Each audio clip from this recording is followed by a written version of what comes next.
Bueno, llevamos una larga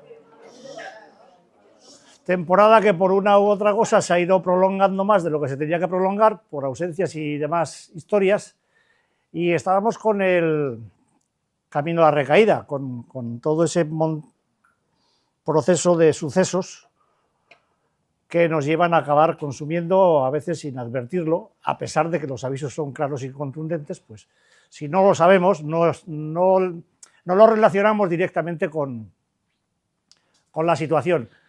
Esto se inició con la curva de proceso de recaída, que la veis ahí así de clara, en el que uno se plantea o está en un proceso de abstinencia, no se consume, empieza a tomar pequeñas decisiones de riesgo, las DDR esas famosas, que le van aproximando poco a poco a la parte más peligrosa de la curva. Pequeñas decisiones de riesgo son: voy a tomarme un café, en vez de venir directo a la terapia, pues me doy una vuelta por los bares de la Sarte y me tomo un cafelito, me voy a una cafetería o me voy a hacer el gilipollas prácticamente sin sucesión de continuidad, y poco a poco pues nos vamos acercando a ese punto próximo a la línea de no retorno, en el que una vez atravesada pasamos a tomar decisiones de alto riesgo, las de AR. Entonces ya la cosa se empieza a complicar un poco más y en un momento dado traspasamos esa línea de no retorno. Una vez traspasada ya, en la situación imposible de resistir, es cuando ya el teléfono no funciona, la llamada no funciona, porque ya no está uno dispuesto a llamar y ya prácticamente no hay quien te salve del consumo. Entonces, ¿qué tenemos que hacer antes de llegar a la línea de no retorno? Pues coger el teléfono, salir del entorno de consumo de una manera drástica y radical, mandando a planchar vacas a cualquiera que se ponga delante y sin mayores explicaciones, porque si hay alguien que te incite a estar en una situación de riesgo, esa persona no te quiere. Y si no sabes, se lo explicas. Y si se lo explicas una vez, ya tienes suficiente. Se supone que los tontos somos los adictos, no los no adictos. Ellos son personas muy listas y nosotros somos muy tontos. Entonces, vamos a explicarles a los listos la razón por la que somos tontos. Bueno, ¿cómo comienza todo esto? Es lo que hemos estado viendo y cómo continúa a lo largo del camino, ¿no? Hemos estado viendo situaciones desde la borrachera seca, pasando por todas las fases de la recaída. Vimos la primera fase del cambio interno, en el que el incremento del estrés empieza a verse claramente, se producen cambios en la forma de pensar, hay cambios emocionales, estamos más alterados o sentimos más miedo o estamos más nerviosos de lo habitual, y se empiezan a producir cambios en el comportamiento.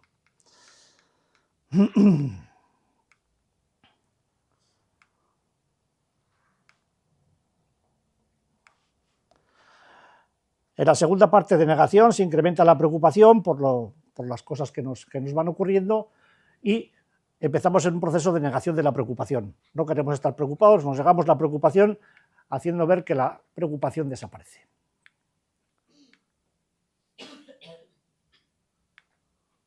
En la fase 3, el comportamiento evasivo y defensivo. La gente empieza a comportarse ya de una forma evasiva.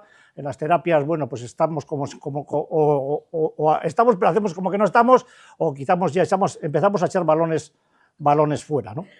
En esta fase empiezan a producirse los procesos de seguridad, de esa seguridad tontorrona de que yo no voy a volver a consumir nunca porque no me apetece, porque no quiero, porque no me gusta, etcétera, etcétera. Se empieza a preocupar la gente por los demás, es decir, está más pendiente de los demás que de sí misma. Se mantiene la situación defensiva permanentemente y la compulsión se desata en otros aspectos que no tienen que ver con el consumo, en el trabajo, en cantidad de cosas, ¿no? La impulsión también se incrementa, somos más viscerales, la visceralidad se incrementa, tomamos decisiones precipitadas sin pensar en nada, y empieza a producirse la tendencia al aislamiento, y en el aislamiento es donde siempre acabamos perdiendo, porque ahí es donde la adicción puede con nosotros de una manera mucho más fácil.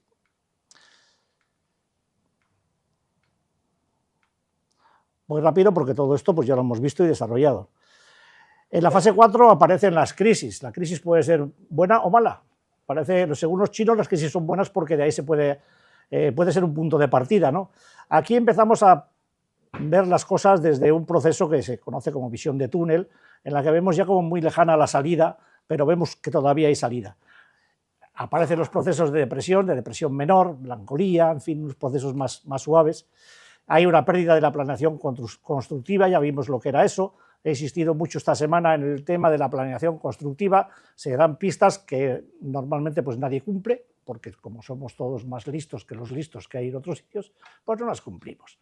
Y hablé en la sesión de la tarde, en la sesión de la mañana, me falta la sesión de la noche, del tema de agenciarse una pequeña libretita en la que se vayan apuntando. Hablé claramente para que esa gente, para que todos nos podamos acordar del orden del día, de cómo los que hemos hecho la mili teníamos que cumplir un orden del día que se leía a la mañana cuando nos levantábamos todos en calzoncillos a pasar lista, con las botas puestas de 3 hebillas, y el orden del día se mantenía pasara lo que pasara y pesara a quien pesara.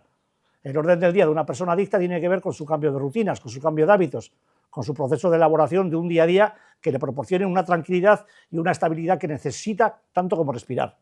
Entonces, si tú te marcas un orden del día, cumple el orden del día y que nada te saque de cumplir eso. ¿Por qué? Porque está ahí, está escrito, está apuntado, está en el orden del día y eso se cumple o se cumple. Creo que a nadie se le escapa que hay situaciones de fuerza mayor. Yo creo que hasta ahí llegamos, ¿no? En la que se puede interrumpir algo. Pero cuidado, porque muchas veces nos las fabricamos. Nos las fabricamos. Y con la pérdida de la planeación constructiva, con la pérdida del plan de trabajo diario, pues nos metemos ya en otros planes, en los de fantasía. Toda la fantasía que hemos ido acumulando a lo largo de un proceso que creíamos tener al alcance de la mano empieza a fracasar. Que esto no es como parece, no es como parece, nunca es como parece nada en las adicciones. Y en la creencia inicial de que todo está controlado o bajo control y de que podemos conseguirlo o de que nunca más conseguiremos o no sé cuántas jaivitadas más, pues empiezan a caer. Porque ya estás metido en un proceso de crisis en el que los ojos se te empiezan a abrir. Se te empiezan a caer las degalles y empiezas a entender que esto va a ser más complicado de lo que parecía y que hace falta toda la fuerza que tienes y alguna más, que para eso está el grupo, para dártela cuando te falle, para salir adelante. Y que todos los procesos son de retorno. Todos son de retorno, todos son de retorno, todos son de retorno. Y nos llevan al punto de partida en muchas ocasiones y en algunos casos a la recaída. Bueno.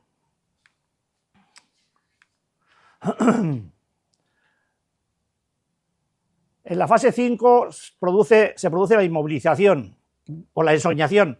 Empezamos ya pues, a soñar despiertos, la cabeza se nos va para todos los lados, estamos todo el día en babia, y empezamos a percibir sentimientos de que las cosas van mal y de que nada se va a solucionar, de que el esfuerzo hecho hasta este momento no ha servido para poco más que estar con la botella tapada y que no hemos evolucionado. No se han producido los cambios que esperábamos que se produjeran tocándonos la vaina sentados en una silla. Creer que venir aquí a sentar el culo en una silla es suficiente para cambiar, pues es como tener tos y a rascarse la planta del pie. Aquí no venimos a ocupar una silla, venimos a trabajar en ella. Y el que no trabaja, pues se presenta ante el hecho real y adictivo total de felicidad,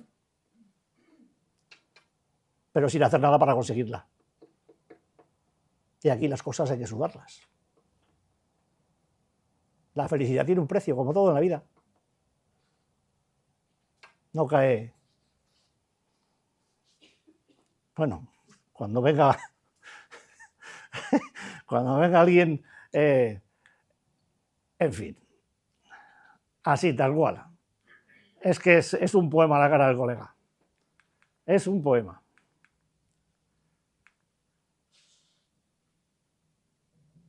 En la fase 6, pues ya vimos la dificultad de pensar con claridad, todo empieza a parecer confuso, todo se torna lioso, complicado, hay mucha más dificultad para manejar sentimientos y emociones, nos desbordan permanentemente, ya sabéis que las emociones son muy descaradas, surgen sin previo aviso, a veces nos sacan los colores o demuestran que estamos pensando algo que no queremos que el de enfrente sepa que estamos pensando, en fin. Hay una dificultad ya seria para recordar cosas, salen borrados mentales con mucha más frecuencia, los periodos de confusión se incrementan, el estrés se maneja muy mal y tenemos explosiones de ira pues más o menos continuadas. La disposición al enfado es permanente y la irritabilidad también. Con lo cual, pues estamos liando ya la manta a la cabeza y en cualquier momento, pues, explotará.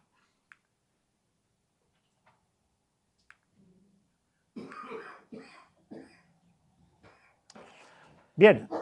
Entonces, nos quedamos a las puertas de la fase 7, que ya hablaba de la depresión seria. Dale, dale. No te cortes, no te cortes. Bueno, en la fase 7 de depresión tenemos unas señales de alerta que son bastante claras. ¿Cuál es el problema de que sean tan claras? Que las ocultamos. A la vez que esto aparece, los procesos de negación se incrementan. Se producen hábitos alimenticios irregulares, no importa. Me he comido 15 bolsas de patatas Lays, no importa. Total, por un día no pasa nada. Por un día pasa todo. Todo.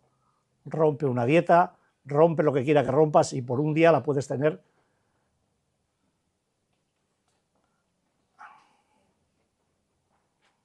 Mete la cabeza debajo del grifo. Se empiezan a presentar, como digo, los procesos alimenticios irregulares. El desorden es prácticamente total. Hoy atracón, mañana no como. Esta mañana me pongo ciego de desayunar y no como nada hasta la noche. Si no tenemos un control, es decir, una planeación constructiva sentada en esa libretita, si tienes que apuntar tu horario de desayuno, apúntalo, tu horario de comida, apúntalo, y tu horario de cena, apúntalo, y lo cumples. Ya sé que es muy básico y es muy tonto, pero los procesos de reconstrucción neuronal se hacen mediante actividades, a ser posible programadas. No podemos ir vagabundeando sobre todo aquello que quiera nuestra cabeza, porque evidentemente no nos va a hacer demasiado caso. O sea que tenemos que tener claras las cosas en este aspecto. Lo que se pone en el orden del día se cumple. Aparecen los procesos de apatía. Hay una dificultad muy seria para dormir descansando. Como decía otra vez, la pérdida de estructura diaria se incrementa y los periodos de depresión ya son más profundos.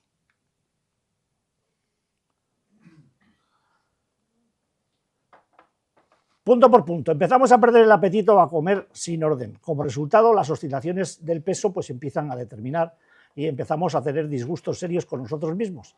Disgustos que desmoralizan, que te van haciendo ver que tienes una cierta incapacidad para cumplir tus compromisos. Seguramente no están apuntados en ningún orden del día. Se saltan las comidas, se come a deshoras o se reemplaza una dieta variada y seria en condiciones pues, por comida basura, rápida y a correr.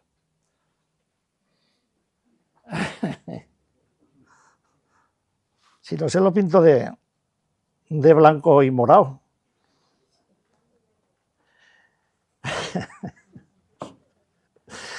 En fin, la apatía se presenta ya con seriedad, no se ve con ganas de comenzar nada de nada o de hacer algo. Mañana empiezo, como el chiste del canario que ya he contado tantas veces, pues se establece, ¿no? Lo dejo todo para mañana, para una persona adicta, problema aplazado, problema solucionado, y bajo la ley del aplazamiento vamos delegando, vamos dejando y vamos dejando y vamos dejando. Bueno. La incapacidad de concentración aparece en este estadio y aquí es muy difícil que mantengamos la atención en ninguna parte. Fijaos que todo el proceso de rehabilitación, por lo menos el nuestro, se asienta en el desarrollo de la atención. Si estamos en rehabilitación y tenemos la atención dispersa, algo no está funcionando bien. Y si alguien no sabe qué es lo que no está funcionando bien, que lo pregunte, pero seguramente tiene que ver con todos los 6 puntos que hemos visto antes de este. Uno por uno. Cada cual sabrá en cuál de ellos está o si está padeciendo alguno de estos. Y cada uno verá la gravedad que puede tener o no puede tener. Si no la sabe, que lo pregunte. ¿A quién? Ya sabéis a quién. A ese. Aquí aparecen procesos ya de ansiedad, de miedo, intranquilidad, y muy a menudo la persona se empieza a sentir atrapada, sin salida. Ve que no controla determinadas situaciones alimentarias, ve que no controla su peso, su estabilidad, ve que no controla ya, tengo que ir al gimnasio. Bueno, hoy, con esta mierda de tiempo, al gimnasio, pues casi que lo dejo, ¿no? Para mañana. ¿Dónde vas, José Antonio?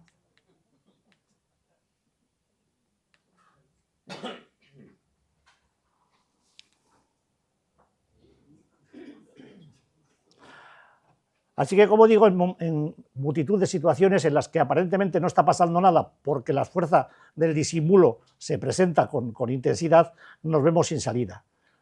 La sin salida nos lleva a disimular, que nos vemos sin salida. Venimos a terapia y estamos pues constreñidos, atrapados, situados en que no se me note, que no se me note, que no se me note. Pero joder, si tienes un problema del tipo que sea, si te ves apurado por la situación que vives, deja que se note.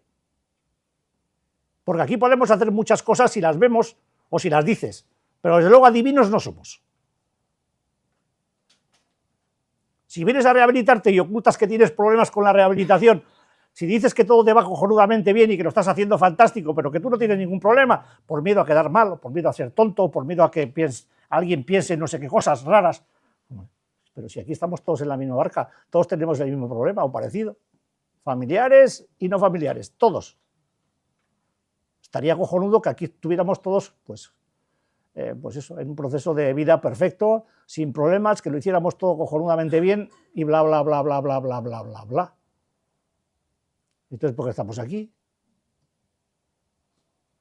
Porque nos va todo bien, ¿no? Lo hemos hecho todo genial y somos unos monstruos. Pues va a ser que no. Así que, sometidos por la presión habitual del día a día y por el disimulo o el intento de disimulo de los fracasos, pues empezamos a tener dificultades para dormir. Y cuando lo hacemos, pues es con sueños raros, con pesadillas, nos despertamos muchas veces y hay una dificultad muy importante para conciliar el sueño. ¿Explico otra vez la técnica del sueño? No, ¿verdad? Ya lo sabéis. El sueño es intermitente y muy pocas veces es profundo y reparador, con lo cual, pues bueno, la persona se levanta cansada. Los horarios de sueño cambian, como esta noche, ya tenéis los relojes cambiados y todo eso. Es decir, consiguen que vayamos 2 horas por delante del horario de la Tierra, con lo cual, pues bueno, pues los cuerpos, los ciclos de vida, pues bueno, pero aquí nada, es igual, hay que tener luz para no sé qué. Vamos, que llegamos a momentos en los que el cansancio, el agotamiento, pues es tan serio que la persona pues se le suele ver dormida en una banqueta o en un banco en la calle, pues pegando cabezazos, o se pone a ver un partido de fútbol de estos de las rayas y tal, y se queda uno dormido. Pero bueno, eso es más fácil, porque viendo el fútbol, pues lo normal es que se duerma todo el mundo. Y dice la gente, las mejores siestas del mundo, las del verano viendo el Tour. Joder, yo viendo el Tour no me duermo. Yo me duermo viendo el fútbol. Así es que no sé. Bueno, la pérdida de la estructura diaria, insisto, libreta, anotación, orden del día. Si eres capaz de cumplir desde el principio un orden del día básico, dentro de un tiempo serás capaz de cumplir un orden del día más sofisticado, más complejo o más intenso. No podemos ir al gimnasio y empezar a levantar pesas de 50 con cada brazo el primer día. A ver si nos lo metemos en la cabeza. Hay que empezar poco a poco. Pero claro, la paciencia es una de nuestras virtudes por los...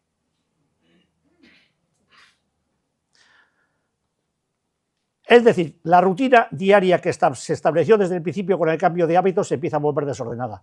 Hacemos cosas que no tenemos que hacer, estamos con gente que no tenemos que estar, pensamos cosas que no queremos, decimos cosas que no queremos decir y nos vemos permanentemente sometidos a estímulos mentales, sueños, fantasías, planes y un montón de mandangas que nos distraen del momento presente, desaprovechándolo de una manera infame. La gente se empieza a acostar y a levantar a deshoras, empiezan a saltarse comidas o a comer sin control. Se encuentra muy difícil mantener cualquier tipo de compromiso, apenas los laborales, pero porque los laborales habitualmente suelen ser la excusa en la que uno se refugia del entorno hostil en el que normalmente se desenvuelve.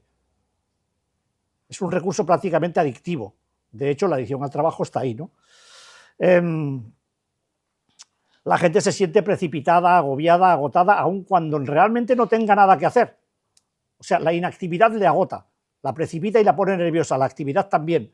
Estás en un callejón sin salida, no eres capaz de seguir planes ni tomar decisiones y empiezas a sentir la tensión, la frustración, el miedo y la ansiedad.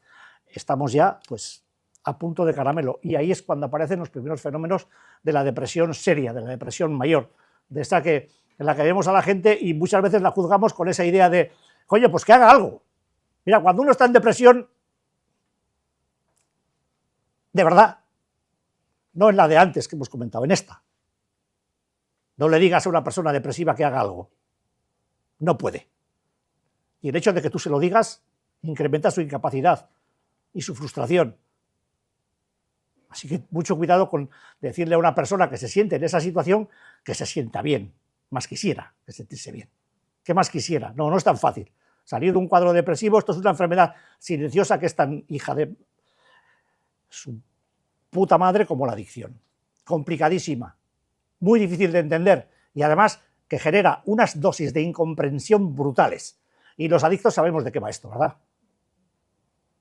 Y si alguien no sabe lo que es, que se lo pregunte a un enfermo de fibromialgia, que además sea adicto y además haya pasado por una fase de depresión, y os lo explicará cojonudamente bien.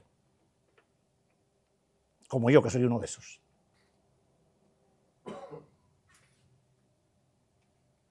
Es la negación personificada y en muchos casos y en muchos sitios, a pesar de tener un cuadro clínico clarísimo, la gente se ve abocada a padecer situaciones de incomprensión totales. Y en casa no te comprenden. ¿Pero cómo que estás deprimido? Pues mueve el culo, coño. Joder. ¡Ah! Ya. Es una incapacitación absolutamente patética y además celularmente te ves sin todos tus sistemas están agotados, estás apagado, no te mueves, no puedes. Estás incapacitado, te han cortado las piernas y quieres correr. Así que si tenéis de cerca algún proceso de estas características, pues pedid ayuda, avisad, aunque esto ya se suele notar aquí también, pero aquí cuando se nota y se dice, pues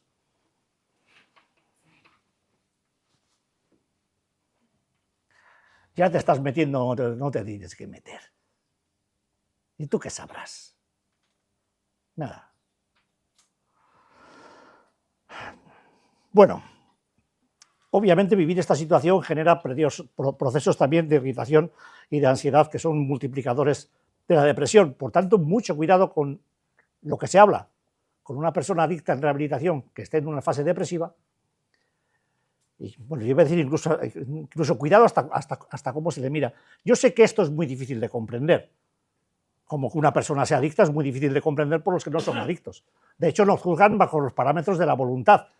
Nos juzgan porque no saben porque no quieren saber. Y el problema no es que la gente no sepa, el problema es la gente que no quiere saber. Porque hoy en día todas estas cosas están escritas y muy bien desarrolladas. Cualquiera se puede informar de esto. Y se puede informar bien, con un mínimo de objetividad. Pero hay mucha leyenda, hay mucha creencia, hay mucho listo suelto por ahí, mucho listo que se cree saber de esto, pues como hay mucho entrenador de fútbol que no ha visto un balón en su puta vida. Lo mismo. En cada casa hay un entrenador de fútbol, en cada casa hay un experto en adicciones. Oiga, que tiene que hacer su hijo, tiene que hacer un cambio de hábito radical, que tiene que salir del entorno. Mi hijo, eso no hace falta. Yo creo que no hace falta, te dicen. Pero ¿cómo que usted cree que no hace falta? ¿Qué pasa? ¿Que lo que usted crea es lo determinante? Pues trátele usted a su hijo, trátele y consiga que salga de todo ese infierno en el que está metido. Nos vamos a la fase número 8. Ya estamos hablando de una pérdida del control de comportamiento. Yo no sé, prefiero ser machacón, pero fijaos qué cuadro se presenta cuando una persona está en esta fase. Estamos hablando ya de gente que no puede controlar ni lo que piensa, ni lo que siente, ni lo que hace, ni lo que dice. Se desata en cualquier momento por cualquier cosa, porque tiene tal nivel de tensión acumulada que es incapaz de ajustarse a un diario productivo. Sigue negando que se haya vuelto o esté viviendo un proceso disfuncional, porque la negación se apodera de esa historia. Las fases volitivas se controlan por parte de la mente adicta y eres incapaz de tomar una determinación en condiciones. Y cuando está la persona así, no va a admitir nunca que tiene una falta de control, sencillamente porque está en falta de control.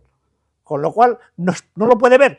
Y a pesar de que su vida sea un caos y tenga serios problemas, pues no lo puede ver. Las señales de alerta más comunes en esta historia son la asistencia regular a las terapias. Ya no voy, hoy no me hace falta, mañana ya veremos.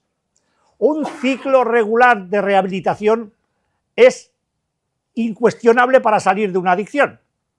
Esto no puede ser interválico o a tirones, porque a tirones llevamos toda la vida. Se trata de hacer un proceso regular de trabajo que genere una cadena que fortalezca toda la vida de rehabilitación. Si lo haces a intervalos, te recuperas a intervalos. El problema es que entre huecos se pierden los conceptos, se pierde la idea, se pierde la continuidad, se pierde la cadena, se pierde la fuerza y no hay rehabilitación. Cuando esos conceptos exijan su sitio y no haya ningún enlace, vuelves atrás, cada vez más atrás, cada vez con más peligro atrás, hasta que al final te caes. Se trata de hacer un proceso permanente y regular, martes, jueves, sábados, martes, jueves, sábados, martes, jueves, sábados. Y no que a las 4:15 de la tarde te lleve un WhatsApp de algún listo en el que te dice, oye, mira, que es que no voy, que estoy trabajando o estoy haciendo, pintando en no sé qué, en no sé cuál. O que te diga, mira, hoy me voy a hacer no sé qué coño de tal y cual. Hoy no. Pues bueno, pues muy bien, pues por mí como si te quieres montar en globo, pero estás perdiendo una sesión que a lo mejor en un momento dado vas a necesitar. Entonces, se devalúa algo que costó tanto iniciar como es asistir a una terapia. ¿Cuánto hubierais dado antes de empezar las terapias por poder asistir a una? Cuando estabais perdidos, rotos, tirados en la puta calle o sin saber muy bien qué hacer, cuando la vida se os iba a tomar por saco, cuando caíais para adelante y para atrás y pegabais a derecha y a izquierda y no sabíais nunca qué hacer con nada, no tenías guía, no tenías ningún tipo de directriz para hacer ninguna cosa, de repente te ponen en el camino por delante y dices, ¿qué? Hoy no voy. ¿Cómo que no vas? A las terapias no se falta, coño. Porque es como interrumpir un tratamiento. Oye, mira, que es que tengo vacaciones, que tengo el hotel apalabrado, que pues cancélalo. ¿Cuánto vas a perder por no irte de vacaciones? ¿2.000 euros? ¿3.000 euros? ¿6.000 euros? ¿12.000 euros? ¿Cuánto vas a perder si sigues cayendo? ¿La vida? Bueno, hay vidas que valen menos de 12.000 euros, ¿no? Las de muchos compañeros nuestros que están en la calle viviendo bajo un puente, como perros, como mi amiga Ana y algunas más, que luego acaban atropellados en la variante de San Sebastián a las 8 de la mañana. Pero bueno, tenemos que hacer una obra en Navarra o en el... Pues no te lo voy a decir el jueves, ¿eh? No vaya a ser que me digas algo. Te lo voy a decir hoy a las 4:15 de la tarde. Hechos consumados, que se dice. Y luego no me mires mal, ¿eh? Porque, claro, no seas agresivo. En fin. Bueno, como decía, primera parte, la asistencia irregular. Se empiezan a buscar excusas para faltar. Yo no sé por qué cuando la gente se empieza a poner en peligro, le empiezan a aparecer cosas que hasta ese momento no le aparecían. Tienen actividades de no sé qué, actividades de no sé cuál, se quedan con una cosa, se quedan con otra, hacen un curso de esto, otro de macramé, el otro de no sé qué, están pintando un cuadro, ahora se han vuelto, ¿cómo era la pintora esta de la pintora que estaba en la corte de Felipe II, la mejor mujer pintora de la historia? Te estamos viendo un monstruo. Y se te ha olvidado algo muy importante. La primera pintura que tienes que tener clara y plasmada en condiciones es la tuya. Pero es mejor mirar a un modelo para pintarlo que pintarte a ti. Es más sencillo. Estás empezando a devaluar la situación. Ya no reconoces la importancia del tratamiento. ¿Te acuerdas cómo llegaste? ¿Te acuerdas de los nervios del primer día? ¿Te acuerdas de tu sudor de manos? ¿Te acuerdas de quién era la persona que estaba al lado tuyo en ese momento? ¿Te acuerdas de lo que sentiste al empezar a escuchar gente que hablaba en ese idioma con el que tú te has hablado toda tu vida delante del espejo, sin poder contárselo a nadie porque pensabas que eras un perro verde? ¿Te acuerdas? ¿Te acuerdas de la incomprensión permanente que flotaba a tu alrededor y no podías comunicarte con nadie sencillamente porque no entendías a nadie? ¿Te acuerdas cómo en tu familia te miraban como si fueras un perro verde y no te entendían absolutamente nada y te decían que eras un vicioso o una viciosa o estabas como una cabra o no sé qué o no sé cuál y que tenías mucho vicio? ¿Te acuerdas cómo estabas cuando te quedabas en la calle tirado o tirada? ¿Te acuerdas de tus amigos cuando te dejaban tirado mientras estabas consumiendo porque no soportaban tu manera de beber o de esnifar o de lo que fuera? ¿Te acuerdas cómo la gente se aprovechaba de ti y te sacaba la pasta? ¿Te acuerdas de cómo se han llegado a aprovechar de ti incluso sexualmente en muchos sitios? ¿Te acuerdas? No, no te acuerdes. Tú ya estás en rehabilitación, ya estás libre de peligro. Y no vas a recaer nunca más. Pero estas señales te indican que esto puede pasar. Porque estos estudios son reales. No son imaginaciones de nadie. Son reales, estas cosas ocurren. y estoy seguro de que a todos os suena cada uno de los puntos que estoy desarrollando. Tened clara en qué o con qué intensidad os afecta, porque sería bueno que se hiciera un repaso de todo esto en condiciones. Se desarrolla una actitud crítica ante la terapia o ante los terapeutas. En este caso, pues lógicamente ante mí, se deja de asistir a la terapia, ya no te vale ni la orientación, ya no te sirve nada de nada porque ya no te hace sentir como tú querías sentirte. Así que ¿para qué vas a dar prioridad a la terapia? Hay otras cosas que te interesan más, son más necesarias. Tu trabajo es vital, es importante.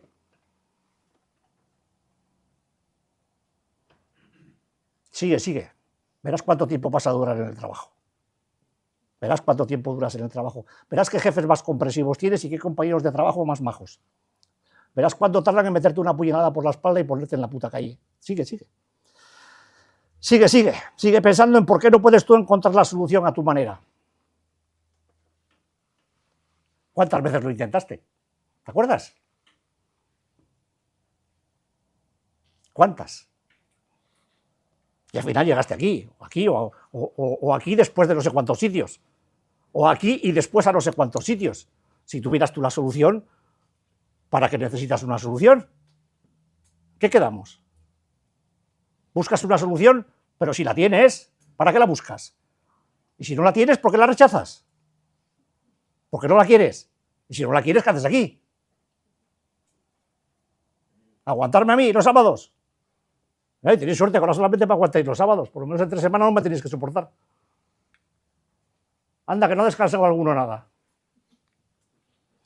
Y no mira a nadie. En la fase número 2 de esta fase, pues empezamos con el pasotismo. Es decir, la gente empieza a actuar como si no le importara lo que está pasando y lo hace con el único fin de esconder los sentimientos de impotencia y una creciente falta de autorrespeto y de autoconfianza. Estás dinamitando todos tus procesos motivacionales de rehabilitación. Te estás saboteando. Y al final hay un rechazo abierto a la ayuda. Te alejas de las personas que te pueden ayudar y que a pesar tuyo, pues te han estado ayudando desde el principio. A veces contra tu propia intención, contra tu propia sensación. ¿Cuántas veces y de cuántas maneras se habrá expresado esto? Aquí tenemos que hacer el trabajo de convencer a las personas adictas todos los putos días de que dejen de hacerse daño. Es decir, aunque no te des cuenta, estamos todos los días intentando convencerte de que dejes de sabotearte y de hacerte daño. Y eso te molesta. Te molesta. Porque te lo decimos. Bueno, pues sigue haciéndote daño. ¿Hasta dónde? No lo sé. ¿Por qué voy a dejar de hacer esto? Esto me lo dicen para tocarme los... Esto es para joder. Esto es porque les da la gana. ¿La gana? Si queréis, cuando acabemos este trabajo, lo volvemos a hacer de nuevo. A ver si a alguien le entra algo en la mollera. Para ver qué es lo que pasa aquí. De modo que llega un momento en que la gente está en procesos en los que se ven manifestaciones, arranques de ira. Por culo, esto es una mierda. Ya no vale, esto ya no vale, no vale. Repito, ¿te acuerdas del día que llegaste? ¿Te acuerdas con quién estabas? ¿Te acuerdas? Mira, de vez en cuando conviene que te pongas hasta de rodillas delante de las personas que estaban aquí cuando llegaste y que te expliquen, por favor, que te detallen palabra por palabra cómo era tu aspecto físico, cómo era tu mirada de inquieta, el miedo que tenías, cómo temblabas de arriba abajo, que te lo recuerden, joder, que te lo recuerden. Pregúntales cómo llegaste el primer día, para que te des cuenta, comparando con cómo estás ahora, en la que ya pones en sobrejuicio todo lo que has aprendido en este tiempo, que te crees que lo has aprendido tú por arte o por ciencia infusa, y devalúas que todo lo que sabes es porque se te ha enseñado aquí. Aquí. Esto no lo has aprendido leyendo en Google ni estudiando en la universidad, lo aprendes aquí, y te lo enseñamos nosotros, y si te jode, pues te aguantas. Y si no, pues te vas. Que seguramente en otros sitios te lo van a enseñar mejor y seguramente más. Sencillo, ¿no? Vale. La prepotencia y el egocentrismo se van dando el relevo hasta que llega un momento en que ya no puedes más y estoy harto de aguantar andanadas de todo tipo y color. Te lo estoy diciendo a ti, te lo estoy diciendo a ti que estás colgado en esa pared y vas corriendo a medida que pasan los segundos. Te estoy hablando con el reloj, para que nadie se dé por aludido, porque como somos todos tan susceptibles, ¡ay, me está diciendo a mí! Y se van a casa y, sí, porque este hijo puta el otro día me estuvo diciendo que no sé qué, que no sé qué. No, estoy hablando con el reloj, con ese. Y por si no lo sabéis, el reloj que había ahí, justamente ahí, llegó a verse tan afectado, Iñaki, créeme esto, llegó a verse tan afectado que el segundero giraba al revés. ¿Que no os lo creéis? Os lo enseño, El segundero giraba al revés. Al revés. ¿Alguien lo ha visto esta mañana, no? Isabel. Pues es lo que hay. Así que sí, le he puesto las pilas al reloj. Al revés. Sí. Es curioso, pero estaba ahí arriba cuando empezó a girar al revés, Y aquella planta que está ahí atrás la tuvimos que llevar allí. La tuvimos que llevar allí para que la pobre se pudiera recuperar. Porque estaba aquí y salía tan retorcida y con tantos quiebros y giros que parecía un muñeco de circo. Y si no, vete a ver cómo está. Porque ahora vive, pero aquí era para verla. Vamos a poner palos, y palos, arrancaba los palos, aquello era para verlo. Energía positiva. Así que, mira, a pesar de todo este argumentario de pelea y de rechazo abierto se ve superado una y otra vez, porque en el fondo, que tenías cuando llegaste aquí, que nunca tocaste porque no sabías dónde estaba ni a qué profundidad, estás sintiendo claro que esto que estás haciendo es un rechazo frontal a todo aquello que has recibido. Yo sé que entre nosotros la virtud que más fructifica y con diferencia es el desagradecimiento. Somos la gente más desagradecida y más descastada que existe. De hecho, mordemos la mano una y otra vez. Y yo, como las tengo ya callos de los mordiscos que me vais dando, pues alguno se va a dejar los dientes algún día, pero vale, pues adelante, seguimos aquí y en otros sitios. Así que, por cierto, recuerdos para Almería.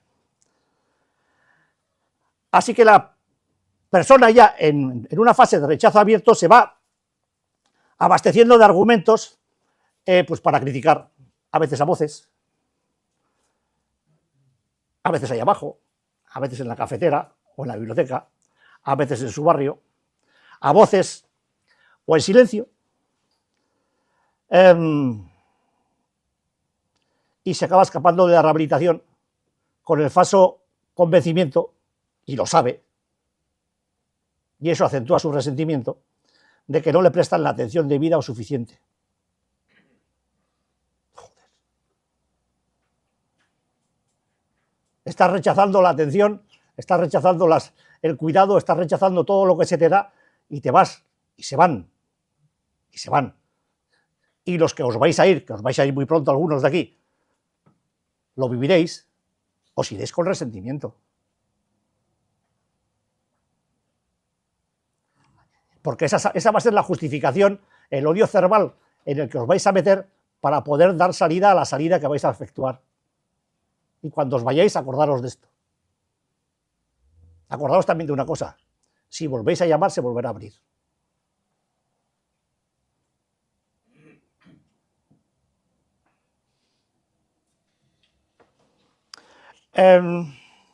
Número 4. Vive una fase de descontento general. Todo es tan negativo que se empieza a plantear el regreso al consumo o a la actividad adictiva. Se empieza a creer que ya volver ahí sería lo de menos, porque el grado de malestar es tan intenso que ya uno empieza a pensar que estaba mejor consumiendo que sin consumir. Estos procesos de desagrado, de desasosiego, de inquietud permanente, de fracaso, pues al final conducen de nuevo a la botella o al gramo de lo que sea o a la sala de juegos. Se empieza a creer que las cosas no podían estar peor y parece que la vida pues se vuelve se torna de nuevo ingobernable. Llegamos con una vida ingobernable y estamos en rehabilitación y hemos conseguido, a base de no prestar atención a todos estos detalles, volvemos a estar en un proceso de vida ingobernable. Eso sí, todavía parece que con las botellas tapadas, sin llamar al camello o sin entrar en el salón de juegos, pero ya la salida está ahí. Estamos como el toro en el fondo de los chiqueros con la puerta de la plaza abierta, o sea, no tiene más salida que tirar por ahí. Y al final, pues, la abstinencia es la base inicial de la rehabilitación. No es el objetivo final de rehabilitación, es el comienzo de un proceso de reconstrucción personal. No basta con dejar de consumir, y a la gente que está en esta clave se le olvida que el objetivo no era solamente dejar del consumo, y digo que se le olvida porque aquí en este punto ya se está acercando de nuevo al consumo, como si el consumo fuera la solución del problema y dejar el consumo fuera la solución del problema. No, dejar de consumir no es la solución, es el comienzo de la solución. Luego hay que reconstruir a esa persona que necesitó consumir para poder alejarse de sus agonías internas, de sus miedos, de sus inseguridades, de todo lo que vivía. Ese es el proceso. Y estás dejando de venir y estás perdiendo cosas y estás empezando a sentirte otra vez en esa clave, con agonías, inseguridades, miedos, frustraciones, desequilibrios permanentes. Necesitas un proceso de asedación de tu carácter y de tu personalidad. Y eso no se puede conseguir porque lo rompes y lo rompes y lo rompes y lo rompes y lo rompes. Y no vale el diazepam, no vale con eso. No vale. Esto es un trabajo de reconstrucción, piedra a piedra. Y lo tienes que hacer tú, joder. No puedes mandar a nadie a rehabilitación por ti. Nadie puede mandar a nadie. Así que si se te olvida que con dejar de consumir o actuar adictivamente no es suficiente, se te ha olvidado, no has aprendido nada. Nada. No has aprendido nada. Y podrás venir aquí todos los sábados y todos los martes y todos los jueves, pero no estás. Tu culo sí, pero tú, ¿dónde estás? ¿Dónde cojones estás cuando no estás? ¿Te lo has preguntado alguna vez? Cuando te ves inseguro, ansioso, o con ganas de mandarlo todo a la mierda, ¿no te entran ganas de entrar ahí con Dylan y preguntarle al perro a ver lo que... Dylan, que me encuentro malito, malita, dime a ver qué... Pregúntale, el perro me lo dice a mí, así no te ves conmigo.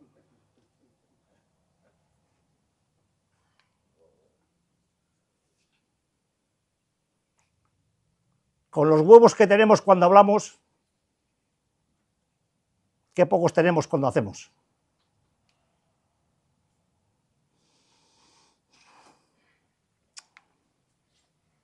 Uy, está sonando a bronca esto, ¿eh?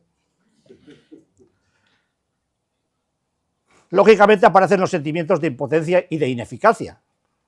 Empiezas a tener una sensación de fracaso importante. Tienes problemas para recomenzar. Ves que te has ido alejando de toda tu línea de trabajo y sabes que volver a esa línea de nuevo, a ese carril, a esa vía, pues es que... ¡Qué difícil es! ¡No, no es difícil! Solo que tienes que pedir ayuda para volver, eres un vagón que se ha salido de la vía, te hace falta una grúa para encarrilarte de nuevo. Pues pide ayuda, joder. Pide ayuda, que no te va a criticar nadie, no te va a morder nadie. Lo más que vas a hacer es aguantar una bronca de estas. Pero, insisto, estoy hablando con el reloj. Que nadie se dé por afectado. Llegas a este punto y ya empiezas a creer que no hay salida. Y cuando un adicto cree que no hay salida, ¿sabéis lo que busca, no?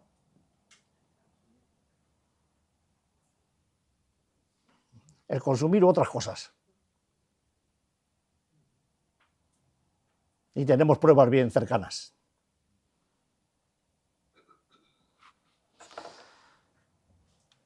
En la fase número 9 se empieza uno ya a dar cuenta y reconoce pues la pérdida de control.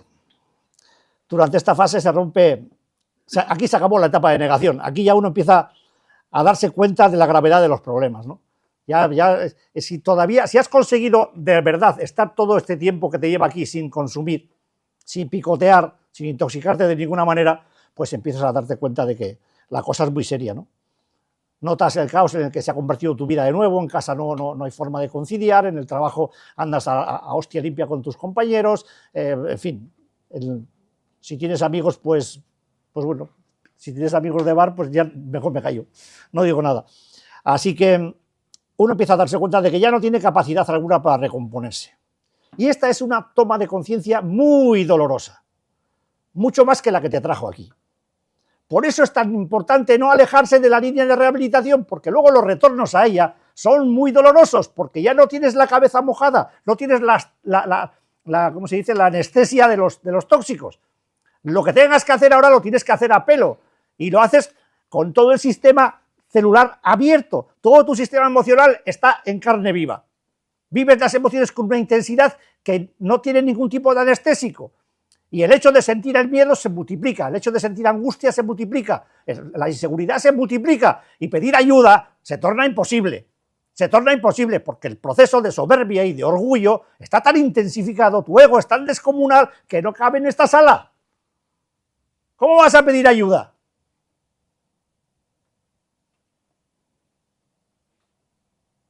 Imagínate que en esta fase haces lo que hice yo hace pocos días aquí.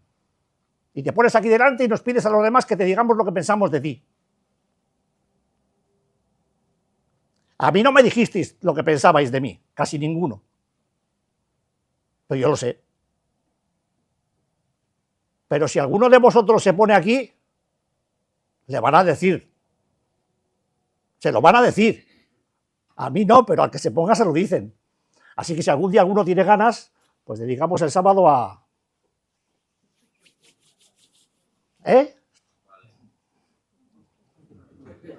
¿Vale? ¿Qué quiere decir? ¿Que te quieres...? Bueno, las señales de alerta en esta fase de pérdida de control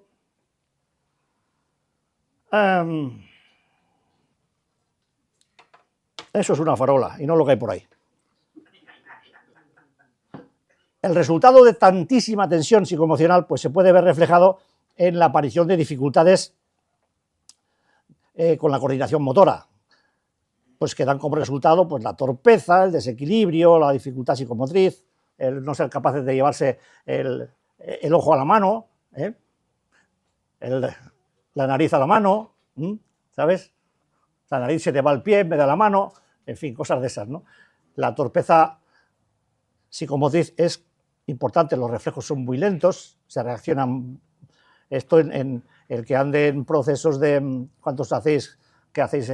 ¿Cómo se llama esto? Boxing o ese tipo de, algún karateca o judoka o que hacen, lo tuyo no lo digo porque ese nombre es imposible de aprenderse, no sé ni cómo cojones se llama, Kenpo o cualquier otra cosa de estas, pues, y yo cuando estaba haciendo Kenpo, a mí muchas veces me lo decía mi maestro, tus reflejos están bajo mínimos. Y yo me creía que tenía unos reflejos de la hostia. Pero claro, luego salía del entrenamiento, me quitaba el traje blanco y sabes lo que iba, ¿no? A ponerme morado. Para eso no sé qué reflejos tenía. Tú fíjate que cuando me tuvieron que, de un virutazo en un ojo, estuve una temporada con un ojo con parche, como el pirata Manolo. Y me decían, vas a tener problemas para coger las cosas, me decía el oftalmólogo. Y digo, ¿problemas para coger las cosas? Y yo decía, ¿qué cosas? Y de todas.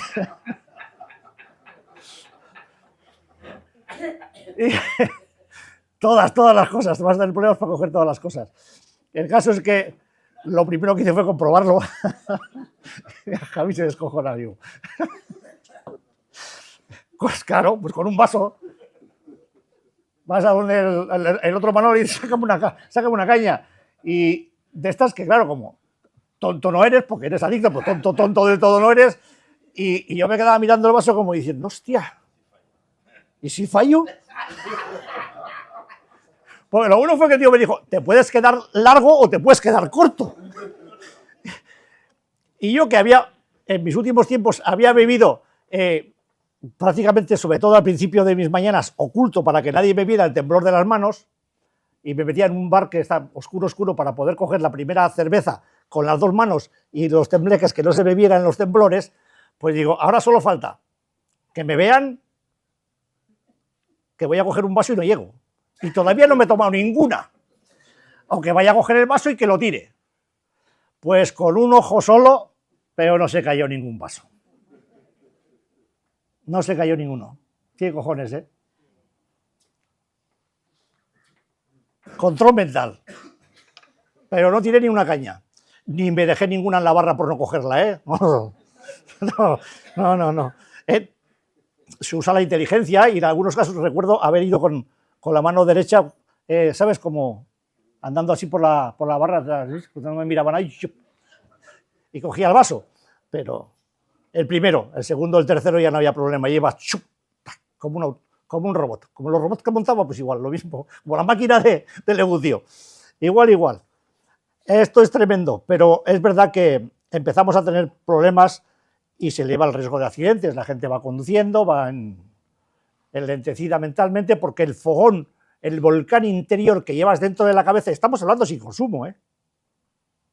El chiste que he contado es para bueno, ya sabéis para qué, para que el reloj se relaje un poco, pero porque está haciendo amago, ya debe irse para atrás también, pero aquí empieza a haber problemas de coordinación serios y muchas veces nos negamos la mayor porque ha sido un desliz, sin más. Lo jodido es que cuando te vuelve a pasar, ya es decir, ha sido otro desliz, cuesta más. Y cuando te vuelve a pasar, dices, coño, estoy tonto, ¿qué me pasa? ¿No lo habéis oído nunca eso?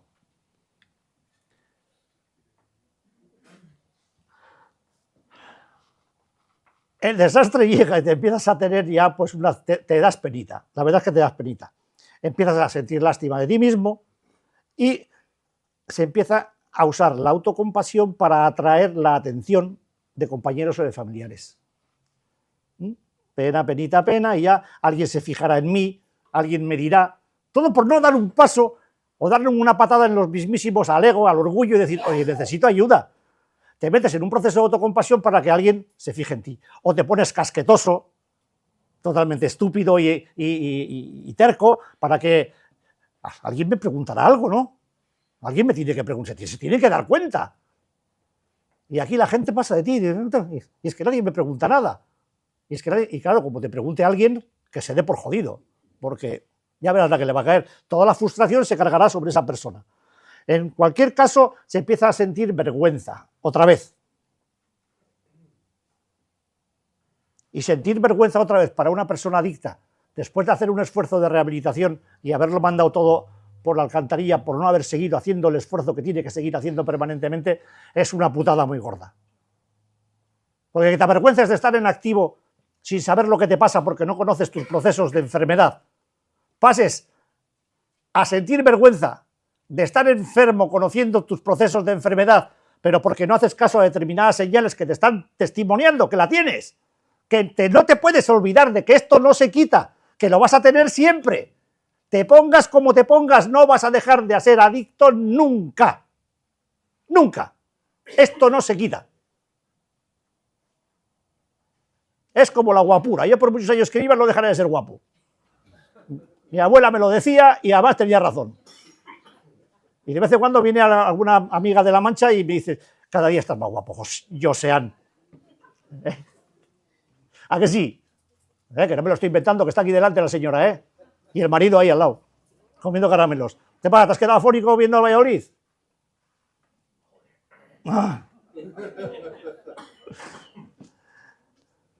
Se empiezan a aparecer estos procesos de vergüenza que encogen mucho a la persona en las sillas.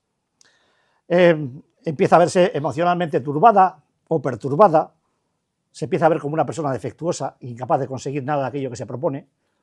Un fracaso en esta parte de la vida en la que has intentado reconducirla consiguiendo un buen o una buena parte de éxito en ello, puede ser definitivo. No te permitas fracasar. Haz lo que sea para que eso no ocurra. Pide ayuda cuando la necesites, que se te va a dar. Que se te va a dar. No tengas miedo, que no te va a poner nadie en evidencia.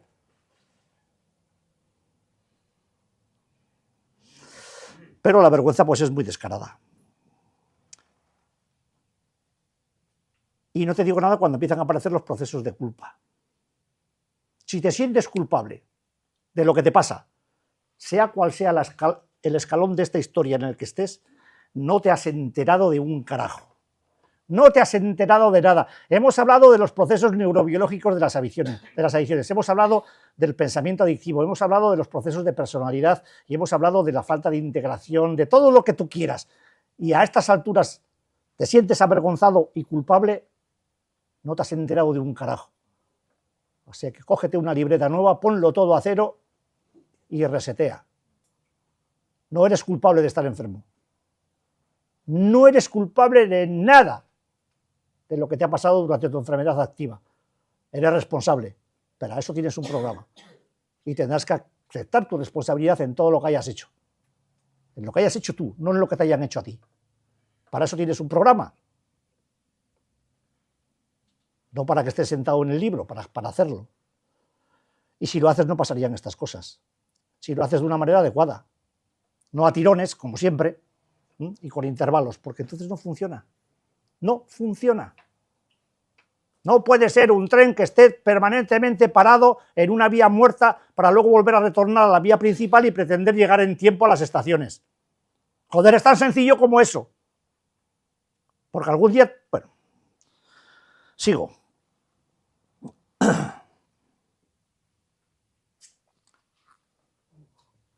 Peligro serio.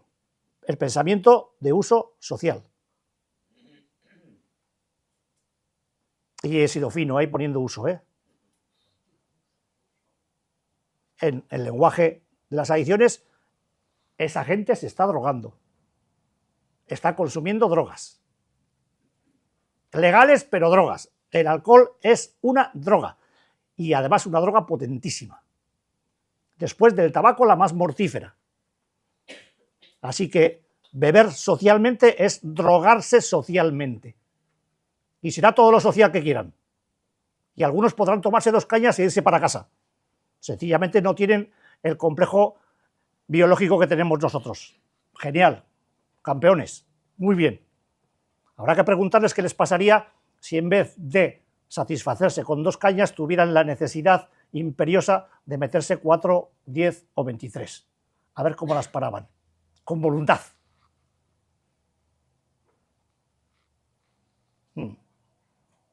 Lo primero que deshabilita la adicción es la voluntad. Es decir, somos personas que no tenemos una fuerza de voluntad consistente como para frenar el deseo imperioso de consumo. Por eso no podemos parar. Por eso tenemos que hacer todo esto. Pero, bueno,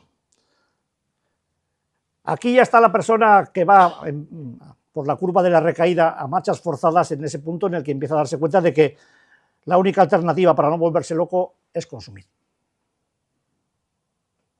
Eso se empieza a sentar ya con cierta solidez. Es decir, que usar la droga o la conducta pues se acaba convirtiendo en una alternativa sana y racional. No irracional, irracional. Sana y, aparte, racional. La cabeza empieza a pensar en clave de consumo, en clave activa, y ya empieza a ver como algo totalmente natural el hecho de consumir. Y eso ya no va a haber Dios que te lo quite de la cabeza.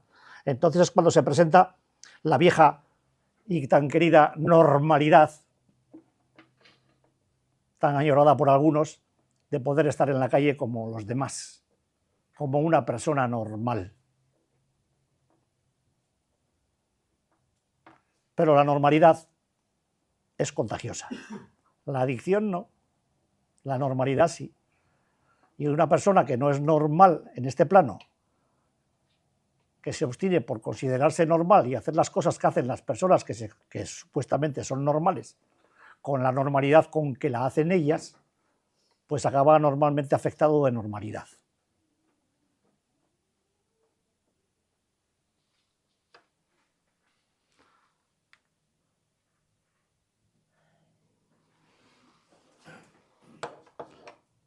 Nuestra vieja amiga, la mentira, que en activo era una herramienta psicológica de defensa, pues vuelve otra vez a aparecer aquí. La persona sabe que miente, niega y se comporta irracionalmente, pero ya no puede detenerse, ya está desatada. Todos estos patrones antiguos que servían para proteger a la adicción, de la racionalidad, pues empiezan a tomar el mando, se empiezan a hacer cosas que violan sus compromisos, sus propios compromisos y valores, y que hacía tiempo que no hacía. La persona está ya mentalmente destartalada y camina hacia el desastre. Así que... Leonor, ¿qué tal estás, maja? ¿Estás bien? Sí. ¿Te toco algo? No, ¿no quieres que...? ¿Te ha pegado un pequeño? Sí. Ten cuidado porque luego no vas a poder cantar bien.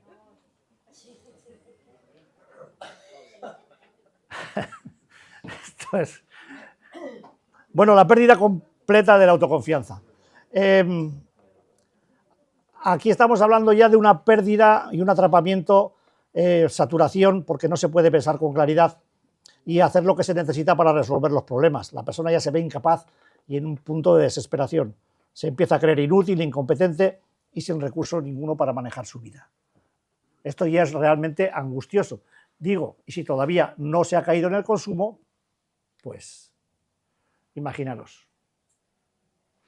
En la fase décima, pues se reproducen las opciones. Aquí la persona está atrapada por el dolor y por la incapacidad de control. Se empieza a pensar que solamente hay 3 salidas: la locura, el suicidio o la vuelta a lo de siempre. Y no quito ni una letra, ¿eh? No quito ni una letra. No cree que nadie pueda ayudarle. En este punto ya no es que no pida ayuda, es que no cree que la pueda haber.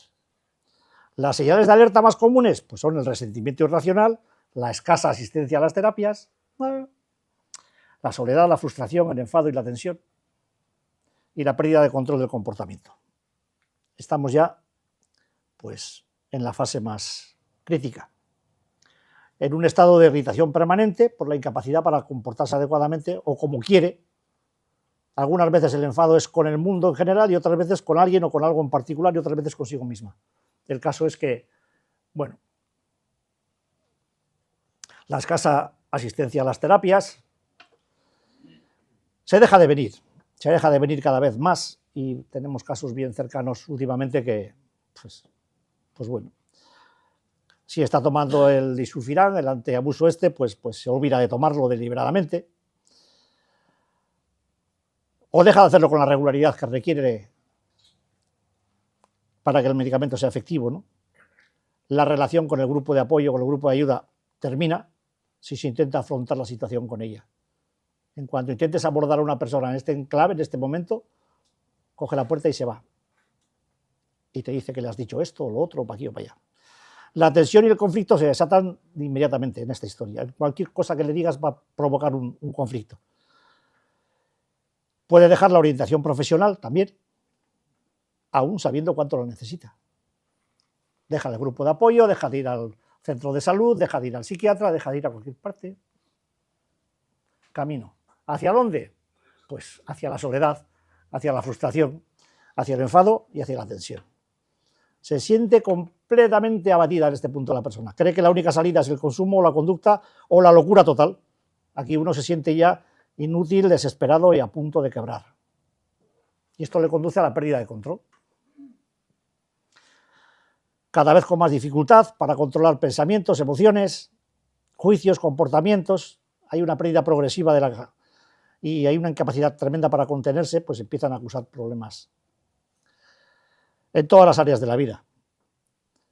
No importa cuánto esfuerzo haga para dominarse, ya ha repasado el punto de sujeción y es incapaz de hacerlo. Es decir, te estoy diciendo que en este punto ya se te ha roto la dirección del coche. Te están diciendo que frenes, se te dice por activa y por pasiva, para, frena, la tienes ahí, ten cuidado, vamos a hablar. Se te está diciendo que los frenos no funcionan, que frenes, que no funcionan, pero tú sigues dando volantazos, esperando que la dirección agarre de nuevo, que se arregle sola. Y no vas a comprender que la dirección, tu dirección, está totalmente rota hasta que te estrelles. Y entonces, pues,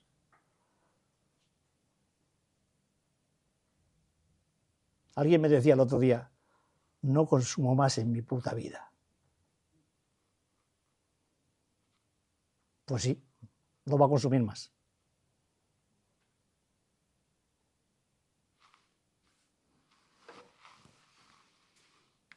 Vale.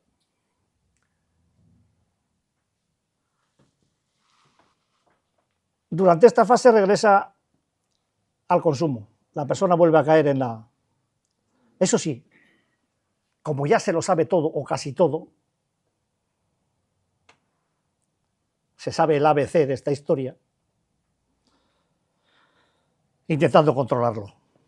Empieza a consumir, pues a poquitos, traguitos, de vez en cuando, esporádicamente, bla, bla, bla. Pero al final pierde el control una vez tras otra y se da cuenta de que la adicción, pues de nuevo está dirigiendo y destruyendo su vida. Durante esta fase aparecen los intentos de consumo controlado, como digo, la decepción, la culpa, la vergüenza, la pérdida de control progresiva y los problemas de salud con riesgo vital. Pero, pues no entra en...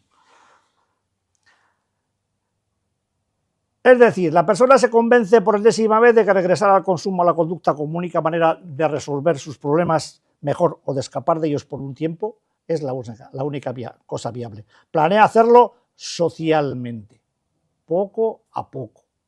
Es el clásico alcohólico en rehabilitación que de vez en cuando pues, le ve la cuadrilla que aparecen fugazmente por el bar, se toma un zurito, se va para casa y todo el mundo se pregunta lo mismo, ¿no? Este ha empezado a beber otra vez. Pero él solamente se toma un zurito y se va. El volcán que se desata en su cabeza, pues se puede imaginar cualquiera lo que es. Así que planea hacerlo, como digo, poco a poco. O por otro lado, planea hacerlo todo de golpe. Es decir, me voy a meter un homenaje de la hostia, me voy a meter todo lo que pille durante un par de días o tres, me encierro, me pongo las zapatillas y me pongo como el Kiko. Voy a comprar medio Eroski o medio Garbera y me lo voy a meter en casa y me lo voy a trincar todo y cuando acabe, pues vuelvo a la rehabilitación. Hostia. En fin, la primera opción, como he dicho, empieza por consumos esporádicos regulares. Si opta por la segunda, pues prevé ese episodio de un tirón duro con tiempo limitado y controlado. Es decir, si me propongo que voy a estar 3 días, voy a estar 3 días, ni uno más. Tela, ¿eh? Tela. Tela. Hay que plantearse que uno se va a poner a consumir, como dicen los publicistas estos, con moderación. Con moderación. Juegue usted con moderación. Beba con moderación. ¿Quién es moderación?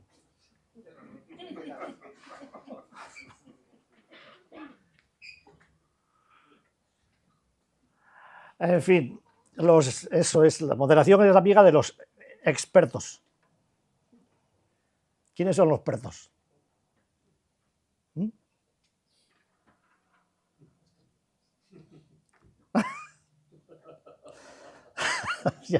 Ya le ha llegado a Yulen. Ahora le ha llegado. Me parece que es el único que la ha pillado. Bueno, la decepción, la vergüenza y la culpa. Una derrota anunciada. Ni el consumo ni la conducta han respondido como la mente de la persona esperaba. Qué chasco, qué putada. Mira por dónde. Así que ahora sí que experimenta un sentimiento de culpa porque ha fallado, ha violado todas sus normas y propósitos. Se lo ha cargado todo. Ese es el sentimiento del recaído cuando llega y alguien le dice que es un puto fracasado. Imagínate si después de sentir todo esto alguien viene o cuando llega aquí le dice que es un fracasado, como en algunos sitios hacen algunos supuestos terapeutas, ¿no? 700 veces 700, no olvidéis nunca eso. No fracasa el que cae, fracasa el que no se levanta. Somos adictos, joder, nosotros no podemos tener esos juicios de valor. Así que experimenta la culpa consciente del resultado, pero no se soporta, y como no se soporta, pues continúa consumiendo y generando más culpa. En los lapsus de no consumo vuelve a sentir la culpa y la vergüenza porque empieza a estar convencido de ser una persona defectuosa, una persona sin valor.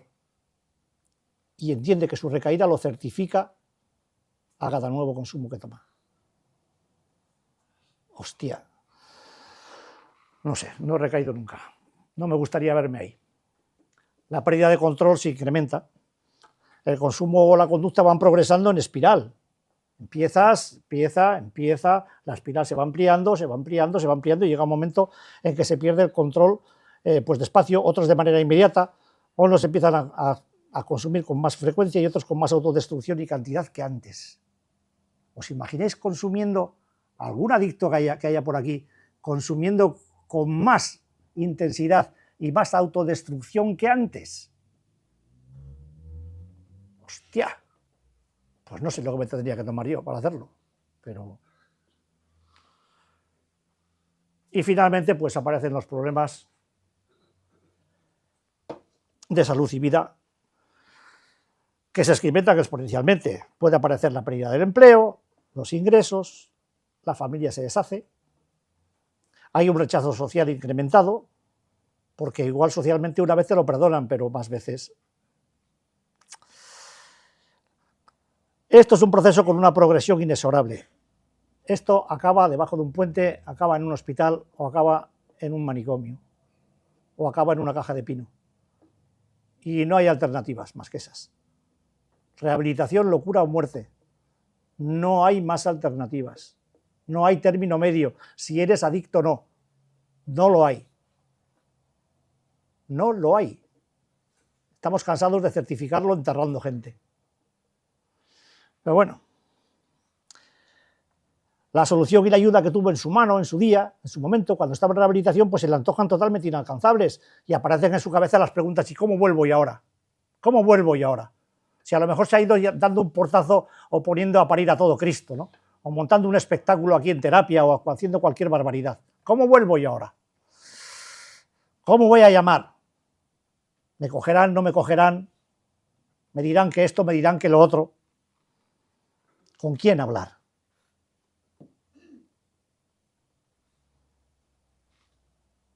Y se pregunta: ¿cómo me fui?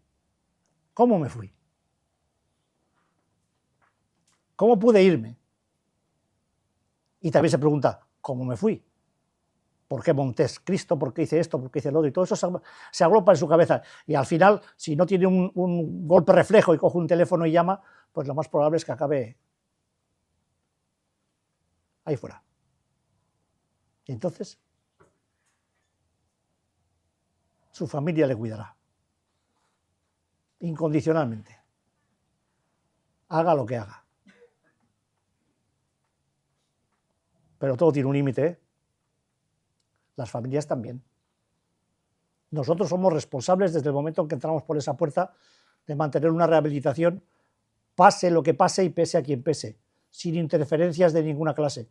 Y me da igual si es trabajo, familia, amor, desamor o el este de la hilaria. Me da exactamente igual.